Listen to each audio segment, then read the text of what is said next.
So the Toco Foundation has been in existence for about 25 years. They had programs to benefit parents and children. They had rainwater harvesting programs. They also did a lot of agriculture programs. We've been doing several recycling programs. We do turtle protection, forest research and reforestation and so on. We are also involved in agriculture, an agricultural project. We assist in schools with motivational speaking. My group, which is the Toco Police Youth Club, we take care of children. We help them in sports, life skills. It's just to have them not be involved in crime.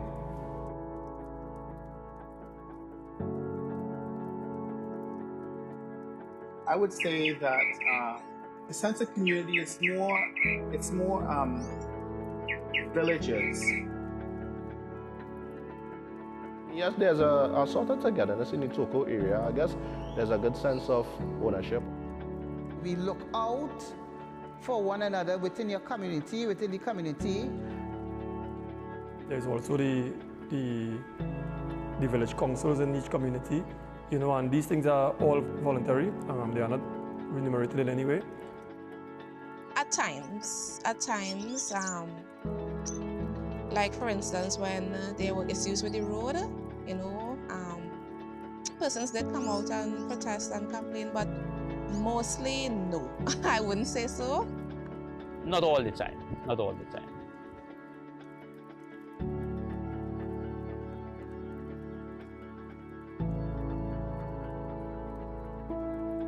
Turtle is a big thing in this area, so there are a number of groups that are involved in turtle protection as well.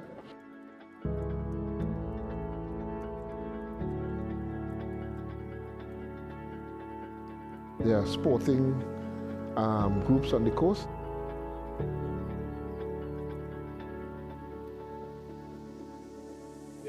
There's also a Farmers Association, a Northeast Coast Farmers Association.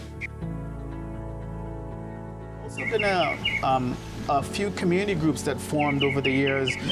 Many of them have died out because of lack of sustainability.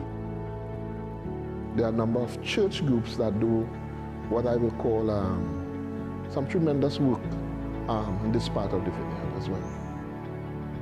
Each major community has a village council, but those are kind of hard to keep going with lack of funding.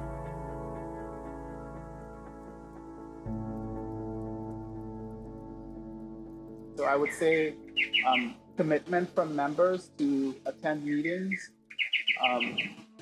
Transportation is used to get to and from meetings.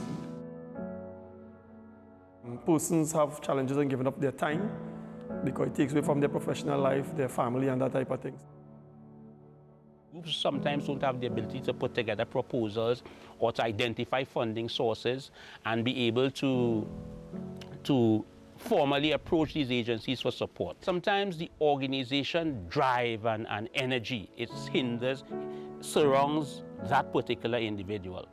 Another great hindrance is having people in the organization who have the skills that the organization needs. These people are usually the persons who would be in pursuit of self-development. They tend to move out of the area. So you're constantly losing key people to move the organization forward.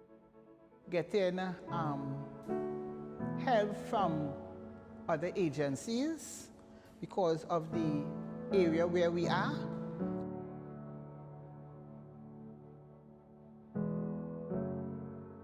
You'll find a lot of young people are unemployed. We don't have the institution up here to assist with education in the community here.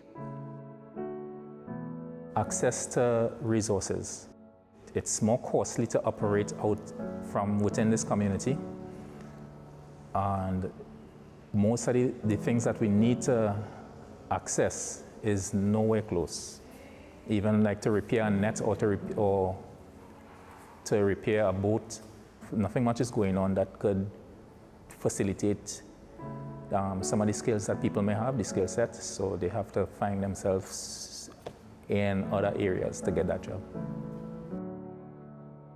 Transportation is a great issue because the communities are far apart and transportation is not, that reliable. People have to travel out of the area to get gainful employment to either Sandy Grande or Rima or Port of Spain. I know some people travel to Port of Spain every day. It takes 3 hours one way to get to Port of Spain to get to work. Lots of people will try to be self-employed, have some kind of a stall at the side of the road selling fruits and vegetables. Some of the people, maybe teachers, nurses, police officers, the regional corporation, which maintains access roads, they are the main the main employer. Outside of that, it will be farming, fishing, and a few public sector workers. You're really far from the market. So there's a hesitance for farmers to do what they really want to do. So you have a heavy brain drain. When you got people well trained, they leave the community because there's no space in the community really for them to get meaningful employment.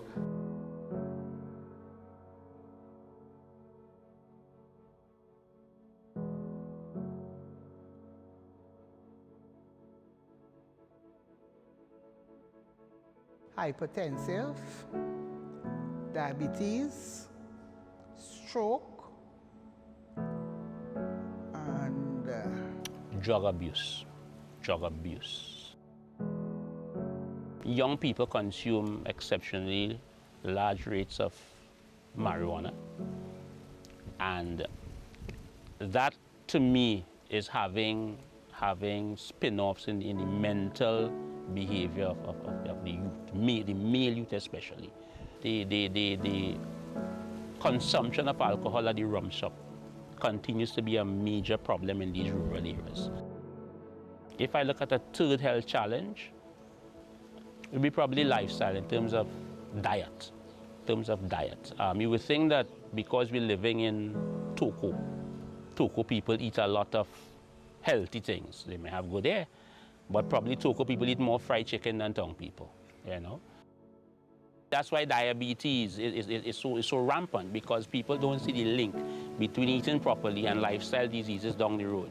So while we will see the chronic disease clinic filled with old people, it's because of the lifestyle. My grandmother died at 101. My wife's grandmother died at 100.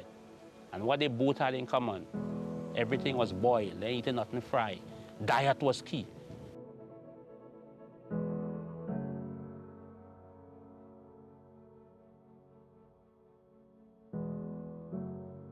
We have a river that may spill over a couple meters to the sides of its bank. It may block a road, mainly like in Matura, you might get some blocking of the road there. But we don't have flood like I've seen. I traveled to Mayaro some time ago there, and miles of water covering all over. We don't get that up here. So I'm not seeing how the weather is going to cause health issue unless it is like the Sahara dust. It's the only weather pattern that I see could cause health issues in our community.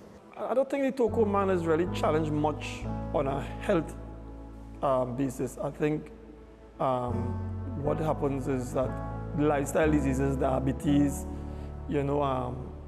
high blood pressure, things like that, those are some of the challenges. They are rising in cancer cases. I don't think there's any evidence to show that the environment is causing any type of major illnesses on the side.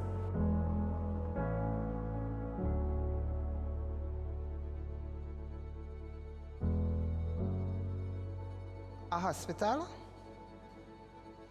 and pharmacies.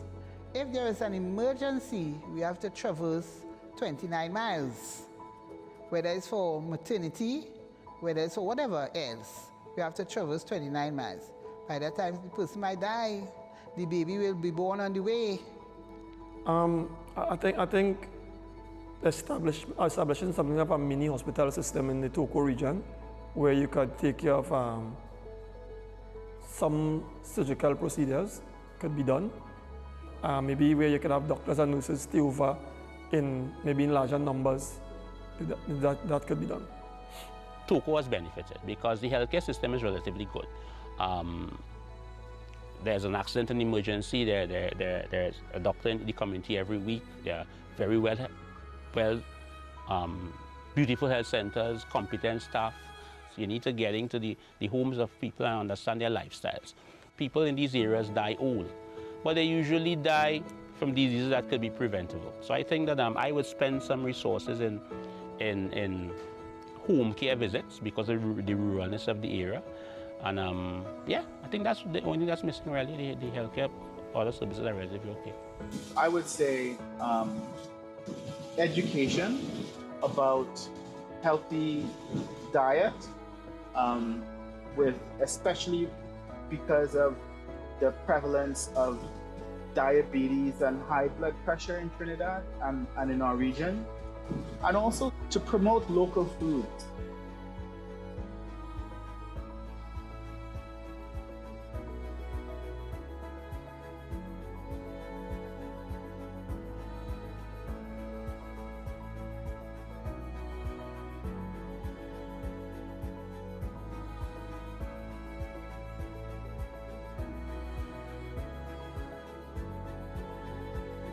$10 million sounds like a lot, but when you have to spread it out in 3 main areas, it really becomes too little.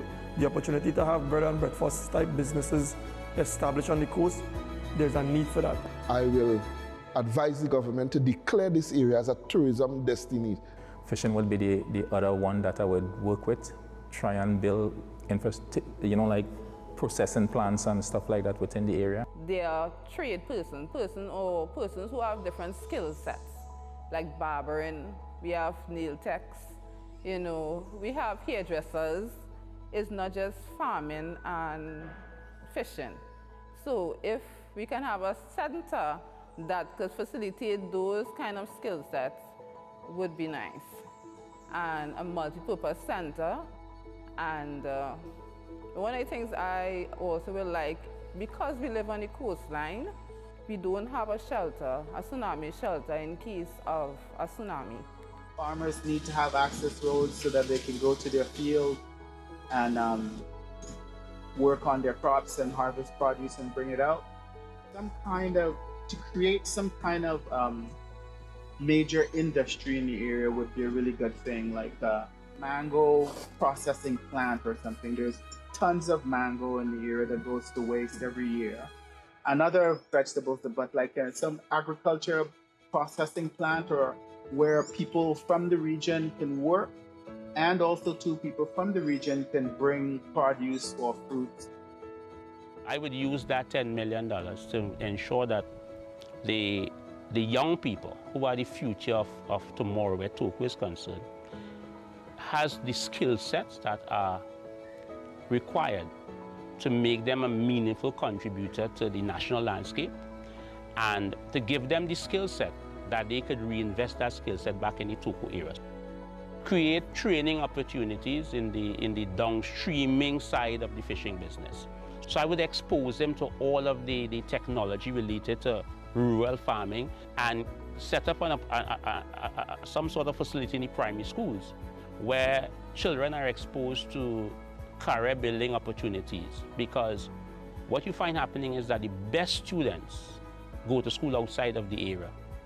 And as a consequence, the area is not developing academically because of that. I would have developed a sporting program because there are so many opportunities, scholarships, and so many things that the Toco kids don't have access to, simply because there's no institution to really push them in that particular path.